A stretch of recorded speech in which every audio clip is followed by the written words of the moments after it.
April the 11th, 2024. Guys, a shout out to all our friends down in Louisiana. That first tornado report that we put up yesterday, that's when they were starting to really kick in into Louisiana and Slidell, guys. It looks like a bomb went off there. And Slidell is across the Pontchartrain Bridge from New Orleans coming back east. So right there coming in from that area up into southwest Mississippi, things got rough last night. They came in, we had the tornado warnings, and then sometimes maybe 2 o'clock or 3 o'clock this morning, it woke me up again here in central Mississippi. The rain was extremely heavy. We're still under a wind advisory, but most of the storms and the rain are now moving out of our area. But you guys, you know how that path goes. The bottom tail is coming through Florida, and the rest is going to come up through the East Coast. Now, one of the things we've been watching is, of course, the situation between Israel and Gaza, which has brought in basically the rest of the world, because it says that Israel will become a burden to the world. And you've got conflict going on even here in the U.S. You've got some people that are pro-Gaza, some that are pro-Israel, and then the worst section of the whole deal is that our government is sending 2 signals. They're telling Israel they have to pull out of Gaza, which Israel is doing, guys. They're pulling out. They may be getting ready for attacks from a different direction, but they are moving a lot of equipment out of southern Gaza now. But Israel bombed a location in Syria where they have a lot of embassies, and they killed 3 of Iran's top generals. And Iran vowed retaliation. Now, a lot of people have been saber rattling since that event, and of course people are watching, but Iran is a little more sophisticated than a lot of people think about. They didn't just jump in the tanks and rush across the border. Military is different now. You got so much satellite technology, information going both ways, that it's better to plan. Right now, Russia, this morning, I think this was updated 6 minutes ago, Middle East crisis live. Russia warns against travel to the Middle East amid fears of Iranian attack on Israel. Airlines have also canceled flights to the region, while the U.S. says in response to Iranian threats that its support for Israel is ironclad. Except, we're getting this double message, and I think that's all part of the confusion or the Babylon of the situation. Again, our government's pumping money into there. They're pumping money into the other side of the situation, keeping the war going and calling for peace. Peace. We know where that's going to go. And again, there's been saber rattling in the Middle East for hundreds or thousands of years, actually. But this is getting a little serious now. But while we're talking about Russia, before I continue reading this, they bombed massive infrastructure across Ukraine last night. I'm talking about multiple cities, power plants, name it. Infrastructure, underground gas storage facilities, the big missiles that we warned about that are unstoppable. And even Ukraine is admitting that they stopped some of the drones, but those big hypersonic missiles, they had no chance.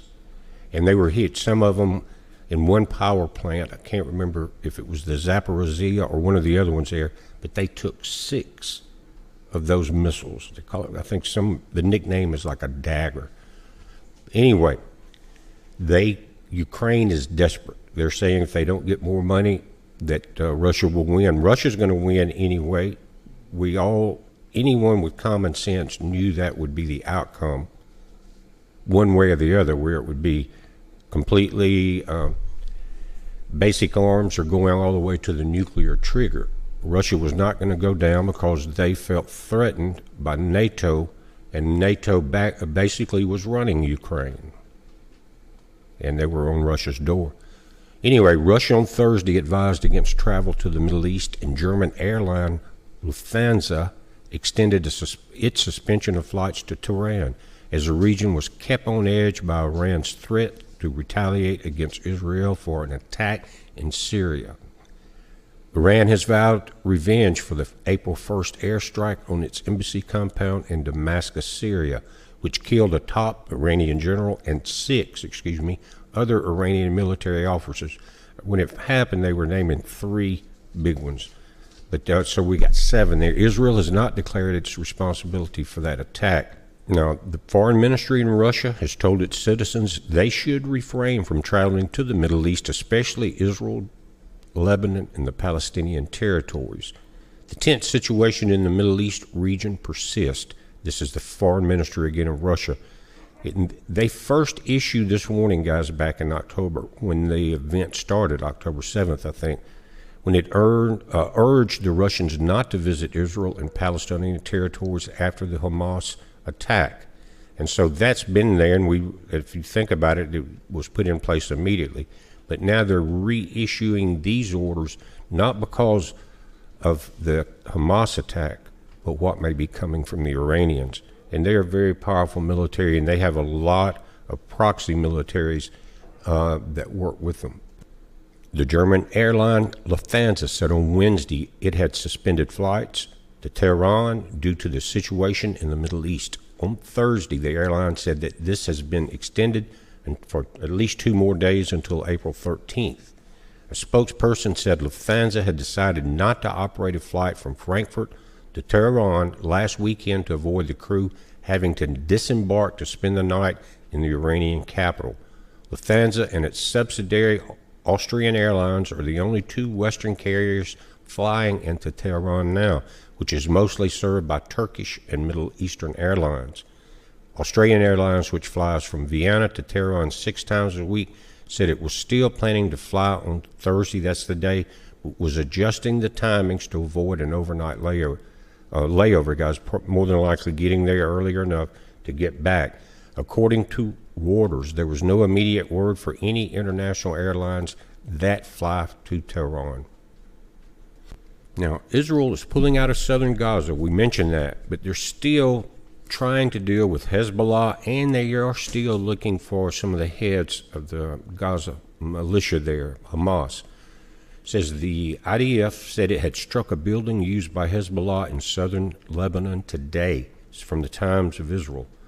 It said IDF fighter jets carried out a strike earlier today on buildings used by Hezbollah in southern Lebanon's Dara region, where an operative was spotted. Tanks also shelled an area near Tair Haffa to remove a threat.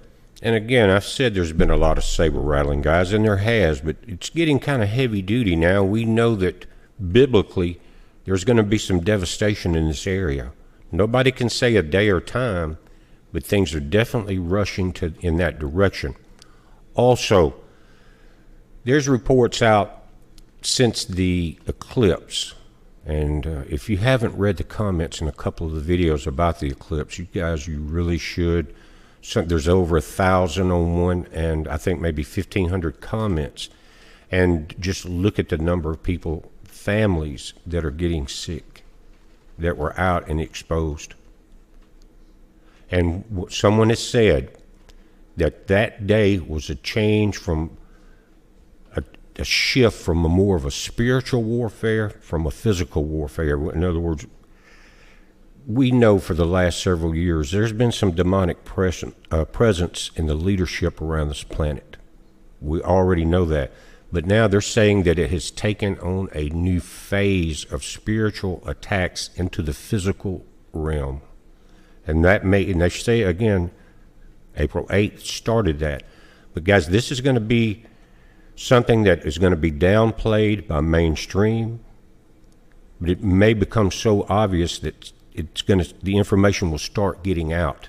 And if you've paid attention for the last few months, there's a lot of people, a lot of agencies that were really pushing what went on in the last 4 years. They were pushing it on everyone. Now they're starting to backtrack, even the pharmacies, on the efficiency or the effectiveness of some of the things they were pushing and the things they were telling you not to take.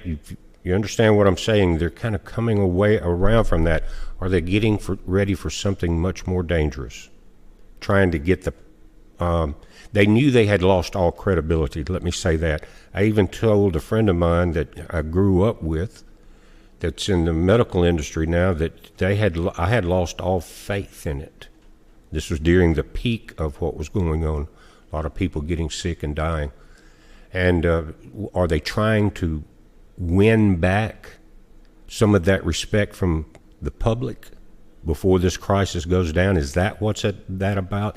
I don't think they're really worried about lawsuits, because they've got it set up, guys. A big pharmacy company, they can take a $300 million hit, but while they just made $10 billion, they've got that calculated into their cost beforehand.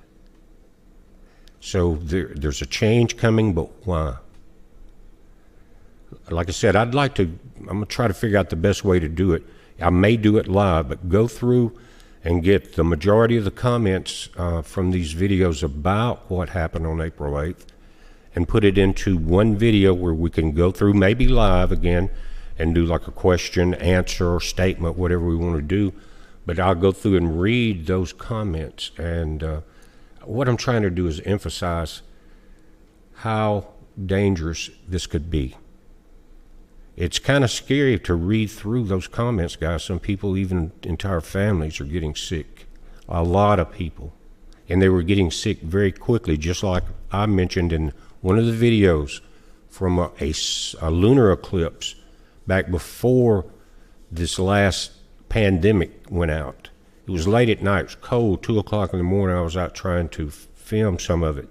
And in no time, as I was filming, and I wasn't out there that long, maybe an hour altogether, started getting really sick. And I ended up in the hospital, and it came on so fast, sore throat like glass. I'm talking about just sick.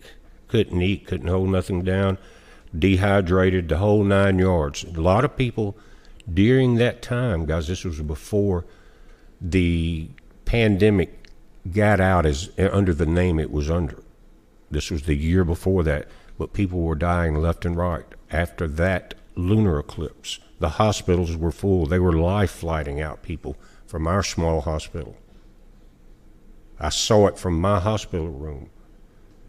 But I made it out, and I'm glad for it. The Lord had plans for me beyond that point, is the only thing I can say, because I was really sick. My blood pressure dropped real low. But whatever they sprayed that night, it made me realize how important this is, because so many more people were out. And think about it. The mainstream media, that's all they could talk about. A lot of YouTubers, including myself, put our 2 cents into what we thought was happening. So everyone knew about it, right? They were putting up, to boost the output of the information, cities were declaring emergencies. You know, travel, gas, food, lodging, roadblocks, the whole 9 yards. But they pushed it heavily. They wanted everybody exposed, I'm afraid. So let me figure out how to do that, sit down and take the time, and we'll again try to do a live video with those comments. If you've got something that's happened to you, come into this video and let us know, because I'm going to scan the videos from the 8th and try to get the important stuff that we can open a lot of eyes with. But guys, watch for that. As soon as I can take the time to do it, I will. We're watching this. It's a heads up, guys. Y'all be safe. And again, keep your thoughts on our friends in Louisiana and the other places. It even came into Mississippi too, that storm did. But some people lost their lives. A lot of people lost everything they had. Pretty devastating, flooding everywhere. Bad. It looked like the remnants of a bad hurricane come through that area. Anyway, Slidell, hang in there, guys. We're watching it. You watch it. It's a heads up. Be safe.